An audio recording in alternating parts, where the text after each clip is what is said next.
promise, fulfillment. Because I don't even think about that now. When that word comes from my mouth, I'm going to fulfill. Oh, it's concrete. It's kind of like when you were trying to say you're going to close deals, and I'm like, do you promise? You're like, yeah. And I'm like, then we have a zero. Yeah, here we go. This guy, I'm not going to digress on this topic. I'm like, Doug, we got goose eggs everywhere. I'm carrying this weight over here. No way, man. They don't buy the products. They buy me. It's because they love me. Hey, if they saw that hat off, they might. We're not talking about my forehead right now either, Jeremy, okay?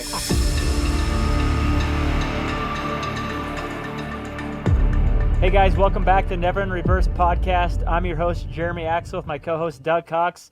Doug, how's it going over there? Shoot, not bad, man. It's Friday. Yes, finally. As you do it, this guy lives for Friday, fellas. I mean, you got to watch out because... Hey. This guy gets out of the rack at 9 every day, so he's already halfway to Friday. Right. Yeah, right. No, it's been a grinder of a week, though. I mean, shoot, we were traveling last week, and then... You know, being out, it's playing catch up, and yeah, a lot of good things going on. But you know, I'm ready for a little. Yeah, Doug and I took a big trip last week, and I did a lot of work. I was climbing around like an orangutan. Doug watched. No. You were keyboard hero while I was climbing. Yeah. Yeah. So just so you guys know, Doug does the heavy lifting when we do things for our careers, and I just watch him and tell him how good he is at it. So yeah. He's actually really good. When you're 6'9", 350. No. If I was 6'9", 350, I'd be playing on Sundays. I wouldn't be sitting here. Dude, with your 40 time, dude, that is not gonna happen. Yeah, I know. Yeah. No, what a great week, Doug. We had a tremendous time together. We spent. Yeah. We actually didn't get a break. We haven't had a break in probably 2 weeks, to be quite frank. No, it's been a hustle, but rewarding. You know, then again, I look back on it. It was worth the effort, worth the time. Got to spend some time with customers and get to know some folks. I mean, you can't. In this industry, there's a lot of good that comes with that, and sacrifice, of course. But I mean, at the end of the day, it was a good trip. Yeah, 100%. I think one thing, Doug, this morning I woke up just thinking about kind of reflecting on our last couple of weeks and what I see in you and I, and the competitive nature and the resiliency to bring out a spark that not everyone has. And that's okay. You know, I mean, it's just what makes you tick, right? Yeah, but it takes a moment, you know. So I think it's something that you have at this stage. It's not something that can typically be learned. Right. And I think for me, you know, that breaks up. I kind of want to start this show off with today's like a competitive environment in nature. What does it truly mean? I mean, what does it mean to be competitive? Like, everyone has their own perspective of competition and what that means. And right. I have my own views, right? Let's just start off with you. What does it mean to you? What does competitive? What does it mean? What does a competitive environment and competitive nature mean to you? And I'm going to rewind the tape here a little bit as to when I kind of found that edge, right? Like that competitive moment, that competitive edge. And it was probably my freshman year in high school, I want to say, you know, and a lot of things in life for me relate back to football. You know, and that was when I felt like I really broke out of my shell that, you know, I'm pretty good at this. And once I kind of had that success, I didn't want to give it up. When you play sports and athletics and even in business, there's somebody on the sideline that's waiting for your position. And I knew I had to compete. I had to compete at a high level to remain on the field, you know, and even injuries, like trying to play through injuries, because I didn't want to give up.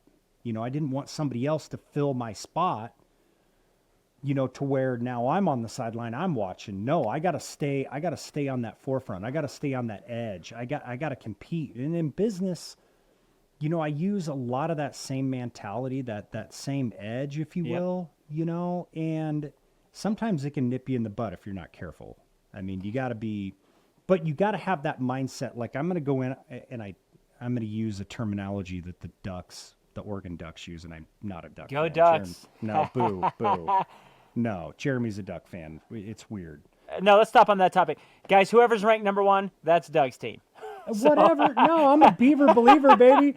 Oregon State Beavers. He went from Tom Brady to the 49ers in the next year. That's another discussion. I was a Patriots fan way before Brady. But I digress here. But no, the Ducks have a saying, win the day, right? And 100%. it's in Autzen Stadium. It says win the day. And when you look at, we sometimes we like to focus and set goals that are, down the road, but it all starts, it's building blocks, right? So, it's coming in, to work, to life, to family, everything. It's make the most of the day, win the day, and I, as much as I hate the Ducks and, but I love that saying. I love that terminology. And, you and I, we get excited about things and we volley stuff off each other, which is fun. I like that environment. I've been in environments where it's stale, it's stagnant. It's not, Mm-hmm. you don't have that kill to eat mentality, right?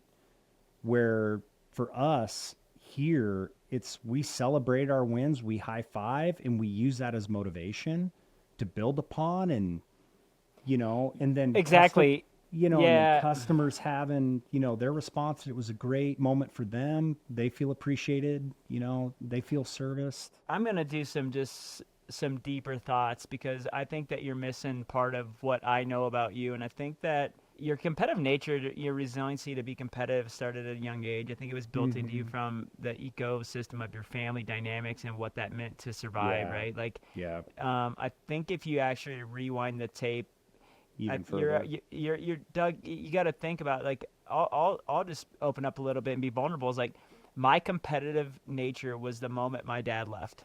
Yeah. How old were you? From what I recall, I think it's about 4.5 years old, and when my dad left our home, I think the natural Oh. instinct in a male is like, hey, listen, Survival. it's survival, right? Like, and I was in a very interesting household that didn't have a lot of emotional maturity because of the age groups and dynamics of how they were raised, et cetera. But I had to step it up, man, and that resiliency to become something bigger than what I was at that moment. I think it just started becoming it is a step up moment. Like I think we just have that instinct as a male in our blood, right? Like we just know, you can sense it, you can feel Yeah. it. Your pecking order and competitive nature started way before that because you got to think about every time you transitioned and when you opened up about how many times you moved, that was a new competitive edge. Yeah, because I was moving into new environments and Yes. making friends and trying to, not popular, but wanted, right? Like you wanted to Yeah. fit in, you wanted to be a part of something, and having to reinvent myself all the time. So it may have been, in PE or, on the basketball court at recess or playing football. It's like I want Doug on my team, and just that. You're right. I mean, there was some of that, but I really feel that my competitive edge, I would say, went to the next level was when I was a freshman in high school. When I Yeah. realized finally, like, and then we moved, of course. But it was like I was in this position to where, I was a leader on the football field. I was well recognized amongst my peers and my friends, and I felt like I was really making some strides, and then of course my dad tells me, what, about middle of October of my freshman year in high school, we're moving again. Here we go again. But that comes down to the resiliency that you learned, right? There were so many Yeah. life lessons that were probably moments of like insecurity and oh my gosh, being wanted. But that was a reward, Doug. That was a But massive reward. right, and you're right. But I mean, you mentioned it at 4.5 years old when your dad left. Yes, but when was that teetering Oh moment for you? When did it click? man, my household was my safety net was sports, and Yeah, I was always a small when I was growing up, man. I didn't mature till a little bit later than guys, and I'll tell you what, I will we're never still remember. waiting on that. Oh yeah, absolutely. I mean, I'm emotional, like mentally mature. I didn't say that. I mean, like physical, like becoming a something that you're not, a man. But um, He got no, his first hair in his armpit. Yeah. no. So, but dude, to be honest with you, I'll tell you what. My transition from I always had this like pecking order thing because I was always the smaller person on the field. I always had to earn my position. Yeah. There was a couple letdown moments of failure when I failed and I didn't make the All-Star team in baseball. And I will never forget the humility, but the lesson behind it. A And what motivating it, moment. oh, dude, what it did for me. How old were you? That was my probably, I think that was my, when I was 11 years old. And I'll Wow. tell you what it did for me is I didn't have a supporting infrastructure to like really understand that I need to do these certain things at that age for practicing and doing things behind closed doors.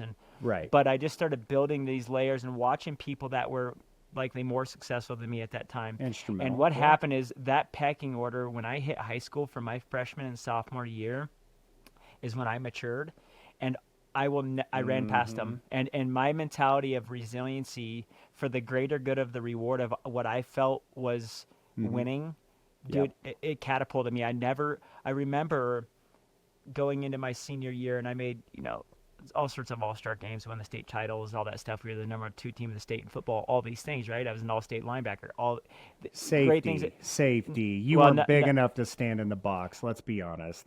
The thing is that you got to really understand is that Doug wished he could hit like me. Oh. However, hey, don't deny it.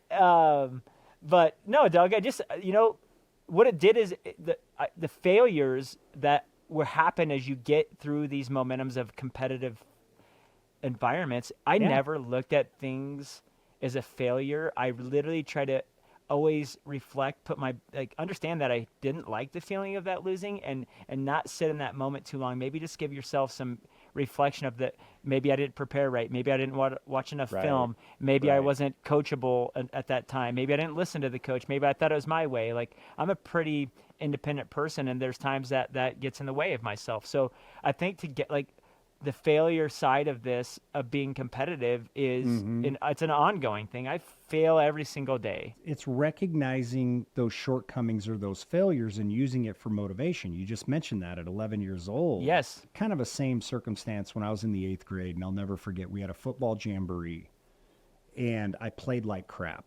And my dad grabbed me afterwards, and he goes, look, if you don't want to play football, you don't have to play football for me. He goes, if this sport doesn't interest you, you don't have to play it. And I felt this moment like I let my dad down, which my dad has always been this pinnacle person to me, right? Always someone I've looked up to and strived to be, through all the adversity that him and I had been through, and him at a young age. But, I never wanted to disappoint him, and I felt like I disappointed him. So for me, that was my motivating moment. Like, oh crap, I'm not playing well in his eyes. I've got to do better, and that's when and I had a decent season my 8th grade year. I should say it was okay. But then my freshman year was like, okay, new start. Yeah. Here we go. But it's those moments in time where you recognize those shortcomings or those failures that you use for motivation. And I still, I have those moments. I mean, shoot, yesterday I had a little letdown in what I did here in organizing a data, and what was presented to a customer, it wasn't the right fashion, but I listen to you, and I take that constructive criticism, and I recognize it and strive to do better in those moments. And that's, there's going to be failures and setbacks. It's how we use it and recognize it. And short-live it, right? Like, right. I think just be short-lived and take that critical moment to just be, don't live in it. Don't consume yourself in that moment of failure, but allow yourself the space to reflect, learn, right? Like we've always said, if we're going to be quick to make positive decisions, you got to be also the same on the other side. Otherwise, the dynamic of what you're asking from yourself, or sometimes there's people need more space for things that might be bigger, and it's okay, right? Like everyone handles things differently. I think with you and me, we got such a critical path forward from where we want to be, and we never want to step backwards and sit in that moment, because it's not what we do. No. We nip it. We reflect on it for the moment. We improve upon it and look forward with it. Let's stop right there. I think we're going to take a quick break for a little bit. We'll be right back. Yeah, we'll be back in here in a minute, guys. We really appreciate it, and we'll catch up to you guys here in a few minutes. We took a quick break, and we were kind of laying out the foundations of our competitive nature. And part of this morning when I woke up and I went through that thought process, it just there's also some expectations around promises and things that we expect not only to ourselves but to others around that competitive nature. And I'll be just directly honest, like for me, like the promise is the biggest thing, but there are times where I have sidestepped kind of I wouldn't say, I just haven't been really as intimate or authentic as I need to be during those promises. It's more of a transactional thing. And I was like, man, sometimes I need to take a break for the people and just say, man, I'm so competitive that I let it get in the way of myself. And, Doug, just you and I, the way that we interact, like, what do you think, delivering on a promise is a big part of the winning cycle of life, right? Like, I know you don't know how to win, but we're getting there. So, now all I do is win. Yeah. No. But no, Doug, just that promise, like just the promise to yourself. And then what do you feel like just that promise to your family, to yourself? Like, what does that mean to you while we're competing, while we're doing this? Like, yeah, that's a broad scope when you stop and look at it. The promise aspect is fulfilling on the promises that you put forth. They're doing what you say you're going to do ultimately, right? I mean, it may be a customer, it may be my youngest daughter. I know here the last podcast we were talking about, taking her out and riding her bike, and I was tired at the end of the day, but I made that promise to her. Or it's, when we interact and we work with our customers and we celebrate the win and the victory of, okay, great, we got the deal, but guess what? Now the post-sales side of that, we got to fulfill that promise, that obligation to them. They put trust in us, much like our family does, our friends, our children, our wives, our spouses, that we got to give that same post-sales promise, fulfillment. Yeah, let's stick on the outside of like that customer facing thing. I think just focus on more like the promise to your kids. I'm going to be a little raw here. I grew up in a very empty promises environment where I was promised so many things and never fulfilled. It's in me. Okay. Yeah. I'll never forget. I was dating this gal in college, and she actually post college right after we graduated. I graduated. Doug's still in college, so. Well, Doug's 6 years, 6 years, and I'm not a doctor. Doug's on his 20th year over there. He's still trying to go for his bachelor's. Hey, that's right.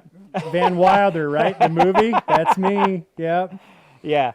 I wish. But no, I just, I'll never forget this vicious cycle of transgender, like where you generationally keep bringing things forth to your ongoing family. And I was dating this gal. She had a couple kids, and man, I made a promise to her. Name was Annalisa.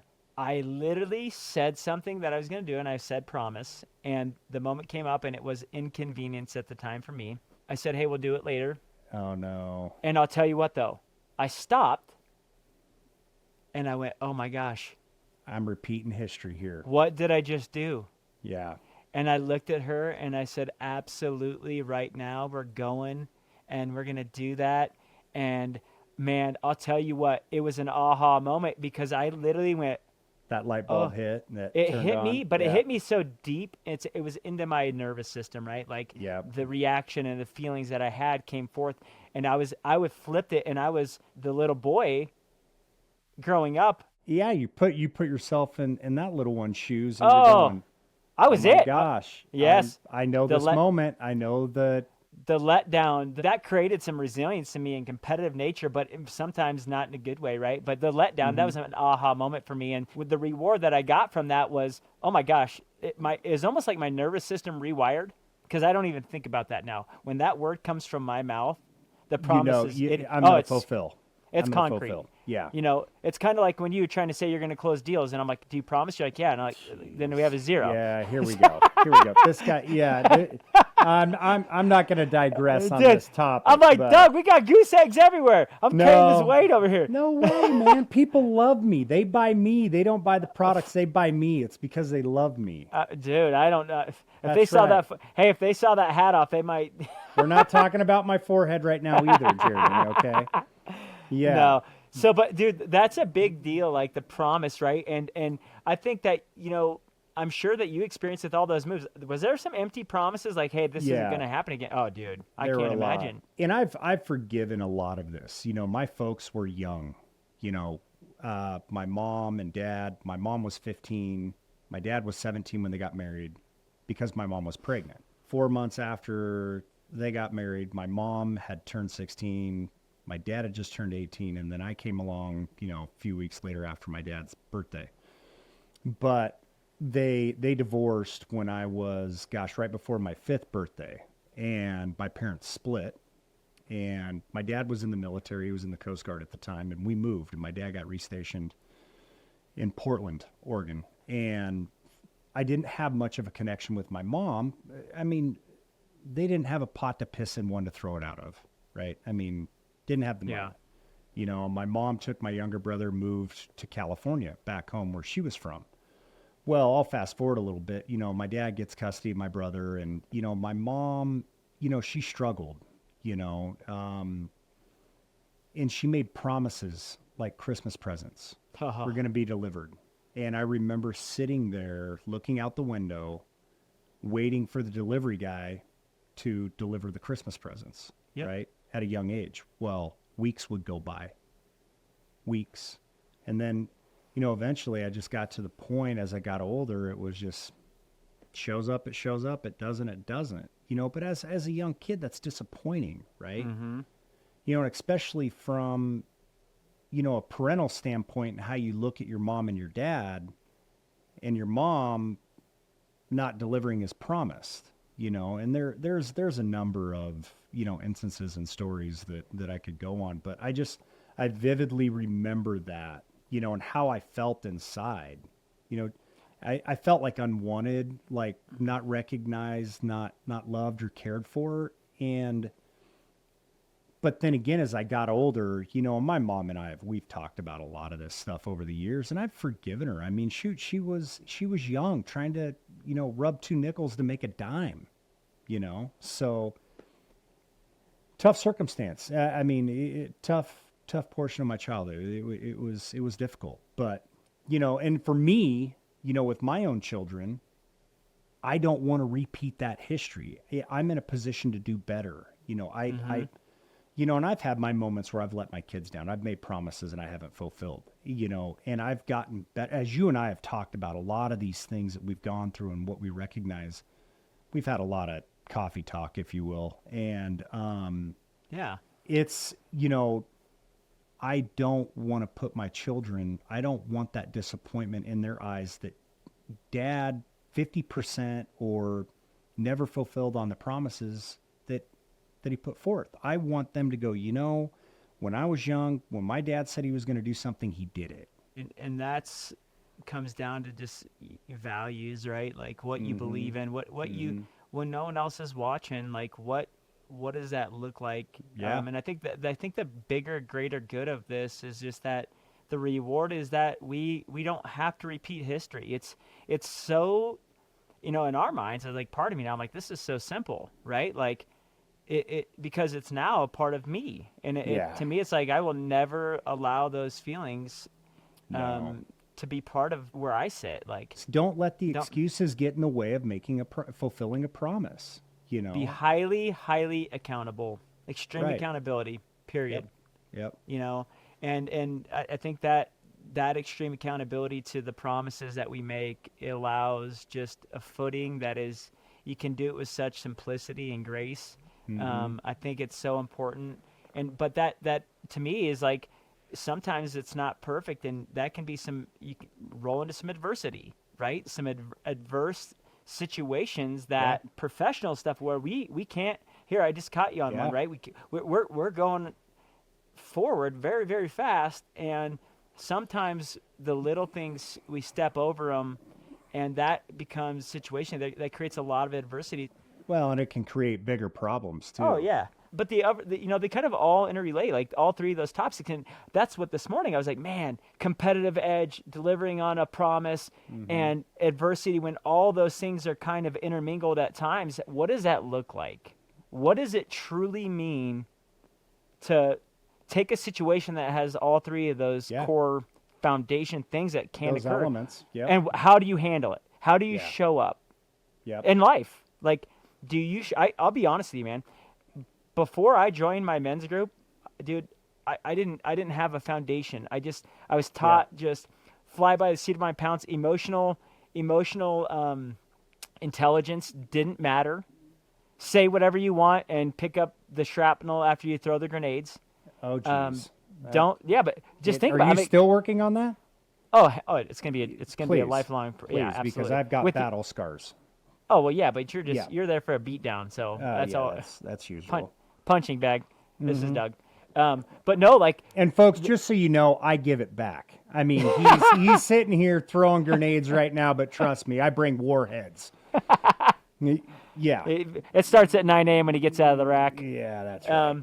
No, so I just the adversity when let's take a situation and just in life. I think Doug, you and we've been through some really really Challenging intimate, moments, emotionally yeah. adverse Yeah. moments that had empty promises, and Mm-hmm. I think together the resiliency that was created during those adverse situations, Yeah. negative and positive, but I think we've worked through those, and as we've matured into whatever you call this part of our life. But the adversity, I think that people that don't or have Well, not and faced, I think a lot of it, Jeremy, is we've learned what we don't want. That's kind of what it boils down to in my mind. I mean, we realize, where those broken hearts, those broken promises come from.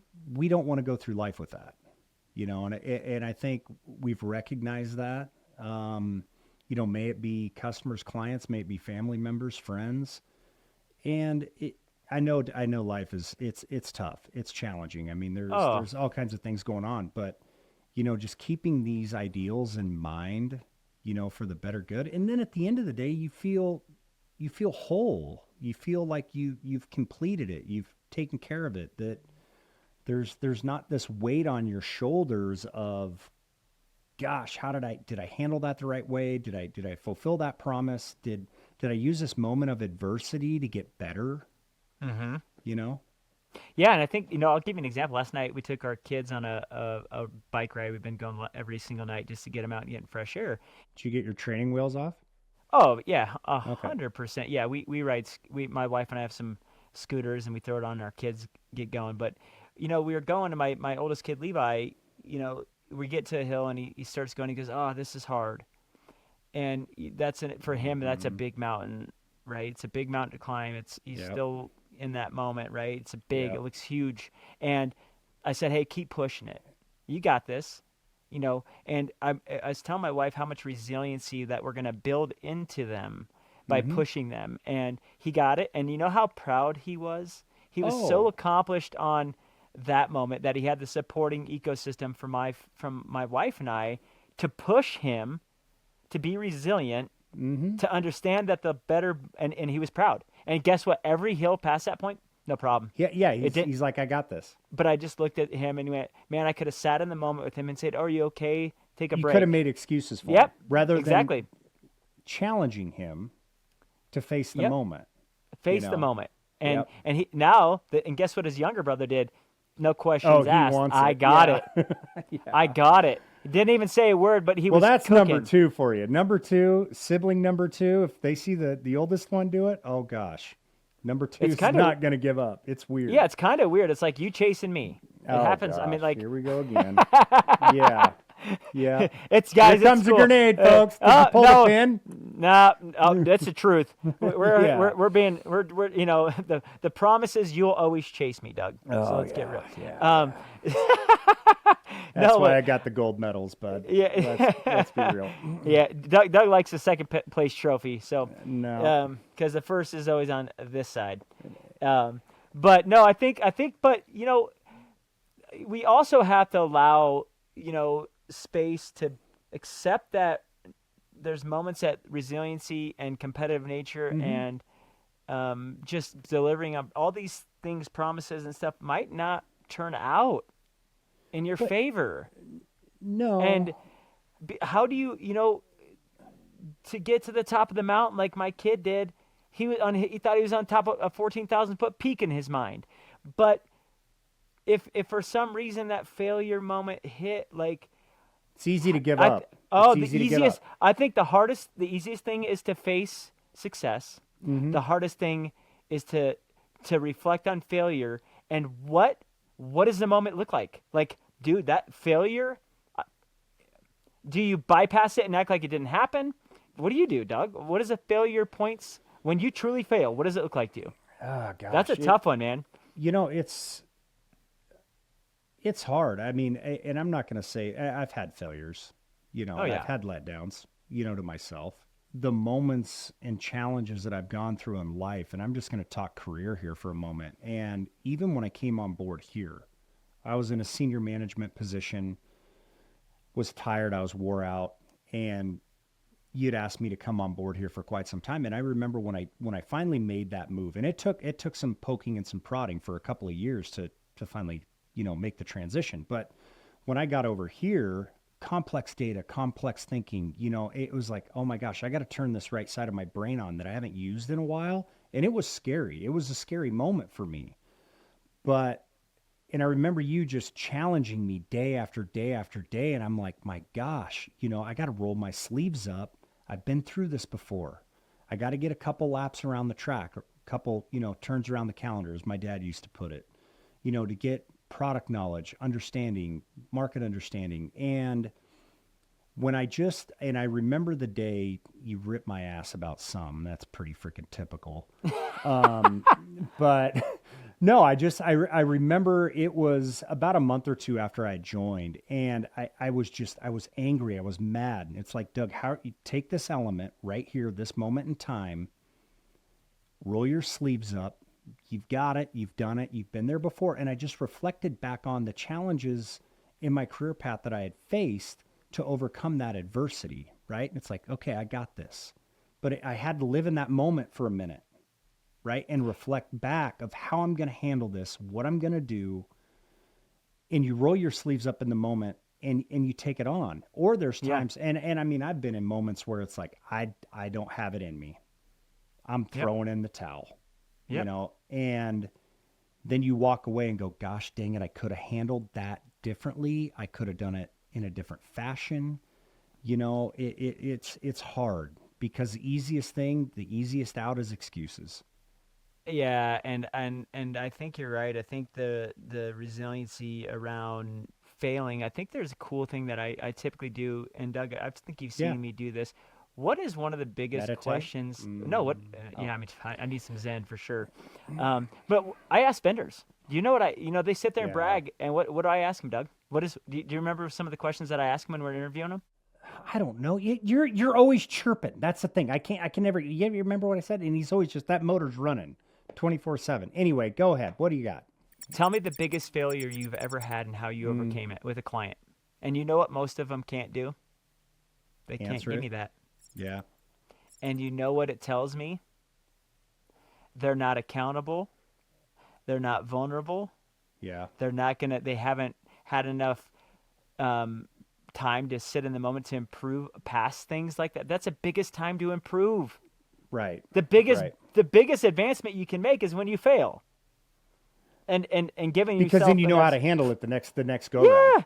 Doug, and think that's- about what we've done. Think about the failures that we've had along the way Yeah. as people, as professionals, as buddies, and the moment that we take that and sidestep it and we get above it and better from it and we talk about it, we don't let it Yep. sit there. We don't let it sit in the corner staring at two eyes. We're pretty good about, like, let's get it out in the open and let's move on, right? Like, Yep. we're gonna Let's face air this. it out. Let's fix Yes. it. Let's learn But- from this. Let's move forward. Yep. But resolve. Give yourself space to resolve things in every stage of, your competitive nature. Maybe you were too much. Maybe you asked too much. Delivering on a promise. Maybe you over delivered. Maybe you went over. Yeah. Maybe you did too Yep. much or too little. Yep. But give yourself space to really hone in those skills to holistically have a better position for Well, and the embrace majority the of moment, good or bad or indifferent. and just reflect. So I think as we wind this down, I think for episode 3, I think it's the key things for me is just allowing yourself space, and so we really appreciate you guys joining us here on episode thanks 3 again. Yeah, never in reverse. We look forward to having you guys on the next show, and have a great day, guys. Take care. Start firing mortars at Jeremy. Have a good one.